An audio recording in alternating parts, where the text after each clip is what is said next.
शायर अवाम हबीब जालिब एक रोज कराची में जुल्फकार अली भुट्टो से मिलने आए। सिंध के कुछ वडेरे भी वहां पर मौजूद थे। भुट्टो ने हबीब जालिब से नज़म सुनने की फरमाइश की तो जालिब ने ये नज़म पढ़ी। खेत वडेरों से ले लो, मिले लुटेरों से ले लो, मुल्क अंधेरों से ले लो, रहे ना कोई आली जा, पाकिस्तान का मतलब क्या, ला इलाहा इल्लल्लाह। जब सिंधी वडेरे चले गए तो भुट्टो ने हबीब जालिब से शिकवा किया, यार तुमने मेरे मेहमानों को बेइज्जत किया है, मौका देखकर नज़म पढ़नी चाहिए थी। हबीब जालिब बोले, मिस्टर भुट्टो ये मेरी नज़म है, आपकी तकरीर नहीं।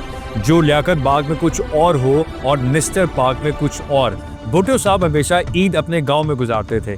वहां उन्हें चीफ मिनिस्टर गुलाम मुस्तफ़ा जदोई मिलने आए। भुट्टो साहब बोले, मैं पंजाब जाता हूं तो वहां का वज़ीर आला मुझसे कॉलेज, हॉस्पिटल और सड़कें बनवाने की सिफारिश करता है, और तुम जब भी मेरे पास आते हो यही मुतालबा होता है कि फलां पटवारी गड़बड़ कर रहा है, फलां हारी की बोरी चोरी हो गई, फलाना जगह डाकू गरीब की बकरी ले गए।